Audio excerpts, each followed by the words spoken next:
আচ্ছা বাবাই, তুমি বলছিলে যে আমার সাথে আবার বাড়িতে যাবে, তুমি চলো এখনই আমার সঙ্গে চলো। ওখানে গেলে না তোমার বয়সে আরো দুটো বন্ধুকে পাবে, তুমি খেলতেও পারবে ওদের সঙ্গে। চলো।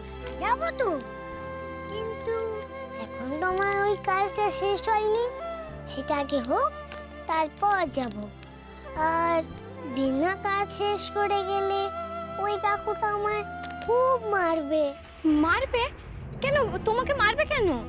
আর কোন কাকু? বলো বাবাই, আমাকে বলো।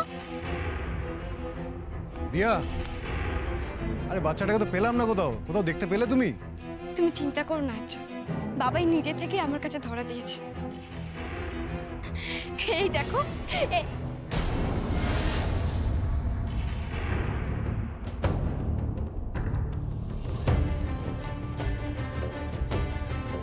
কোথায় বাবাই? দিয়া তো নেই এখানে।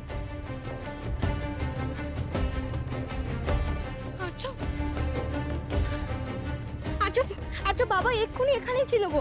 ও আমার থেকে পুতুলটা নিল, তারপর ক্যাডবেরিটাও নিল। বাবাই, বাবাই তুমি কোথায়? যে আমার মনে হয় ও কোথাও লুকিয়ে গেছে, ওকে খুঁজে লাভ নেই। তো আমাকে ও কিছু না বলে চলে গেল। দেখো, ওর তো তোমার সাথে বন্ধুত্ব, তো আমাকে চেনে না, তাই হঠাৎ আমাকে এখানে আসতে দেখে ও ভয় পেয়ে গেছে, ভয় পেয়ে পালিয়ে গেছে। চলো। কিন্তু আর্য, আমি তো ভেবেছিলাম আমার সঙ্গে করে ওকে আমাদের বাড়িতে নিয়ে যাব। আর আর্য তুমি বিশ্বাস করবে না, ও চোখগুলো দেখলে না তোমার ভীষণ মায়া হবে, জানো তো? কি ইনোসেন্ট ওর চোখ দুটো। ও এই পৃথিবীর কাউকে চেনে না, কাউকে জানে না, কিন্তু কে যেন এই পৃথিবীর সমস্ত কষ্ট, সমস্ত দুঃখ ওর কপালে লিখে দিয়ে গেছে। দিয়া, জীবনটা ভীষণ কঠিন। দেখো, এখানে প্রতি মুহূর্তে সবাইকে লড়াই করতে হয়। লড়াই করতে করতে কেউ অতলে তলিয়ে যায়, আবার কেউ রাজার মতো বাঁচে। দেখো, বাবাকে আমরা নিশ্চয়ই কোথাও না কোথাও খুঁজে পাবো, বলছি তো খুঁজে পাবো। দেখো, তোমার যেরকম ওর প্রতি টান আছে, সেরকম তোমার মনের টানটা তো ও অনুভব করতে পারছে, তাই না? পারছে তো? তাহলে ও নিশ্চয়ই তোমার কাছে ফিরে আসবে আবার। তাই হবে। ও, তুমি বলছিলে যে কোথায় বেরোবে? তুমি চলে যাও, আমি এখান থেকে একাই বাড়ি চলে যেতে পারবো। যেতে পারবে একা? হ্যাঁ। ওকে। আর তুমি কি এখন অফিসে যাবে? হ্যাঁ, আমি অফিসেই যাব। আর অফিসে গেলে তো বসের সাথে দেখা হবে, তাই এই টেডি আর এই চকলেট এগুলো রিজুর জন্য বসের হাতেই দিয়ে দেবো। তোমার বসের ছেলে নাম বুঝি রিজু? হ্যাঁ, রিজু।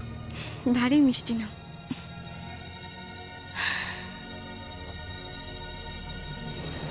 তোমার যেমন বাবাইকে দেখে ওর ওপর মায়া পড়ে গেছে, আমিও তেমনি রিজুকে দেখে পিছিয়ে আসতে পারলাম না। দিয়া, পারলাম না পিছিয়ে আসতে। হ্যাঁ, কাউকে কিছু না জানিয়ে এ কি, কেবিন তো ফাঁকা। রিজু গেল কোথায়? নাকি আমি ভুল ক্যাবিনে ঢুকে এলাম? হ্যাঁ,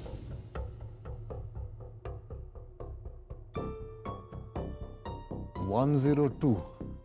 হ্যাঁ, এই ক্যাবিনই তো ছিল। কোথায় গেল তাহলে? আশ্চর্য। Excuse me. ইয়েস। বলছি, এই ক্যাবিনে রিজু বলে একটা বাচ্চা ছেলে পেশেন্ট ছিল। রিজু? হ্যাঁ, যার দুটো কিডনি খারাপ। আপনার বোধহয় কোনো ভুল হচ্ছে স্যার, এখানে রিজু নামে কেউ নেই। ইনফ্যাক্ট এই কেবিনটা এখন ফাঁকাই আছে।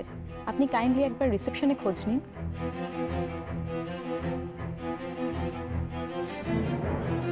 ক্যাবিনে কেউ নেই, দুদিন ধরে ফাঁকা পড়ে আছে। সেটা কি করে সম্ভব? আপনি কিন্তু মিছিমিছি 2 লাখ টাকাটা বরবাদ করলেন। আর যে মানে এখন যে ভিখারি দশা না, তাতে এর কমেও রাজি হয়ে যেত। এসব নিয়ে টেনশন নেই, একাডেমির 1 লাখ টাকা আর কিছুক্ষণ বাদেই হয়তো একাডেমিতে চলে আসবে। আর্য ওর বউয়ের কোচিং ফিস জমা দিতে আজ হয়তো আসবে, আর বাকি টাকাটা আর্য ব্যানার্জির কিডনি বেচে উসুল করে নেব। মোটামুটি 10 লাখ টাকা তো পাওয়া যাবে স্যার, কি বলুন? স্যার, আমার শেয়ারের কথাটা মনে আছে তো? সব মনে আছে। আগে তুমি তোমার কাজটা ভালোভাবে করো। কিন্তু আমার একটা ব্যাপারে খটকা আছে স্যার, মানে সেটা হচ্ছে যে অপারেশনের আগে আর্য ব্যানার্জি ওর বইয়ের মুখ থেকে গলে যাবে না তো? মানে গলে গিয়ে ওই কিডনির কথা বলে দেবে না তো? তাহলে কিন্তু কেস একবার কেরোসিন স্যার। আর আর্যর বাড়ির লোকেরা এই খবরটা জানলে এটা হাওয়ায় ভেসে তৃণার কানে গিয়ে পৌঁছবে। তবে এই মুহূর্তে আর্যর টাকার খুব দরকার। আর আর্য জানে ও যদি কিডনি বিক্রির কথা বাড়িতে বলে তাহলে দিয়া বা আন্টি বা বাড়ির অন্য কেউ কিছুতেই সেটা হতে দেবে না। আমার মনে হয় না আর্য কাউকে কিছু বলবে বলে। তাহলে স্যার আমি নিশ্চিন্তে একটা মালদার পার্টি খুঁজে বার করে নিই। দেখো ওই কিডনিটা বেচবো। এখনো খুঁজে বার করোনি? হ্যাঁ, তাড়াতাড়ি খুঁজো। এক মিনিট স্যার। আর্য ব্যানার্জির ফোন। আরে ধরো ধরো, তাড়াতাড়ি ধরো ফোনটা। হ্যাঁ বলুন স্যার। নান্টু বাবু, রিজু কোথায়? আমি হসপিটালে এসেছি, রিজুর ক্যাবিনের সামনে দাঁড়িয়ে আছি, ওর ক্যাবিনটা ফাঁকা, ওর মা বাবা কেউ নেই। নার্স বললো যেখানে নাকি রিজু বলে কোনো পেশেন্টই ছিল না। এই কেলো করেছে। আর্য ব্যানার্জি কি হাসপাতালে গেছে কি করতে? হ্যালো, কি হলো নান্টু বাবু, আপনি চুপ করে আছেন যে? থাকবে কি করে স্যার? ওই রিজু তো এখন আমার সঙ্গে আছে। রিজু আপনার সঙ্গে মানে? আসলে কি হয়েছে, ওই রিজুর অপারেশনের আগে না ডাক্তার একটা টেস্ট করতে বলেছে। আর তাই ওই টেস্টটা তো হাসপাতালে হয় না, ওকে ওর বাবা মার সমেত আমি নিয়ে চলে এসেছি। আর ওই নার্সটা বোধহয় স্যার নতুন এসছে, ও কিছু জানে না, ওই যা ইচ্ছে তাই বলে দিয়েছে। আর তাছাড়া ওই রিজু যে হাসপাতালের কেবিনে ছিল সে তো আপনি নিজে চোখেই দেখেছেন স্যার। আচ্ছা, আপনারা কোথায় আছেন বলুন তো, আমি যাচ্ছি সেখানে। না না, আপনাকে আসতে হবে না, আপনাকে আসতে হবে না, টেস্টটা প্রায় হয়ে এসছে। আমি এখনই ওকে নিয়ে হাসপাতালে ফিরছি, আপনি হাসপাতালে ওয়েট করুন। দেখুন নান্টু বাবু, আপনি আমার কাছে কিছু লুকোবেন না। রিজুর কিছু বাড়াবাড়ি হয়নি তো? হ্যাঁ, মানে ও ঠিক আছে তো? আমি দেরি করে ফেলনি তো আসতে? আপনি তো ভাববেন না দাদা, আপনি ভাববেন না। মা কালী দেবী বলছি, সব ঠিক আছে। হ্যাঁ, আপনি একটু ওয়েট করুন, আমরা এখানে আসছি। শুনুন দাদা, একটা কথা বলি, ওখানে কিন্তু যাত্রার সাথে কথা বলবেন না। বুঝতে তো পারছেন অনেকেই ওই কিডনি কেনার জন্য বসে আছে। রাখি দাদা।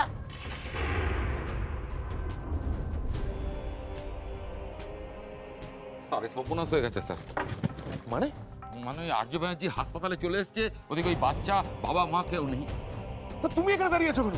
আরে তুমি তোমার যাত্রা পার্টি নিয়ে তাড়াতাড়ি পৌঁছো ওখানে। আর শুনো, इस बार अगर पंछी उड़ गया ना, गोली मार दूंगा सीधा।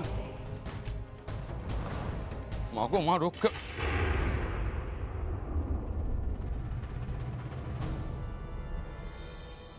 লোকটা কে মায়ের?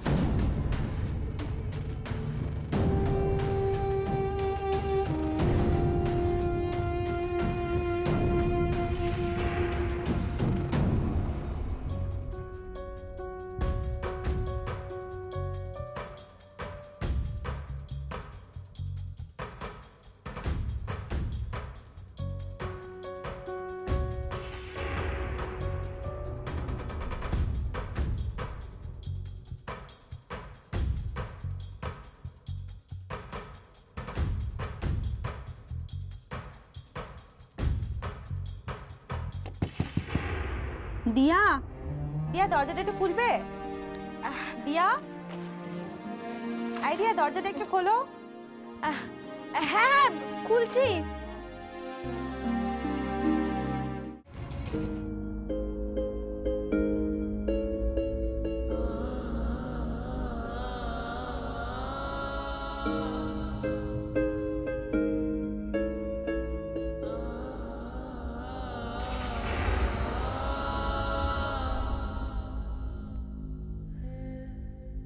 আর্য, তুমি বোধহয় এত টেনশনের মধ্যে ভুলেই গেছো যে আজ আমাদের বিবাহ বার্ষিকী।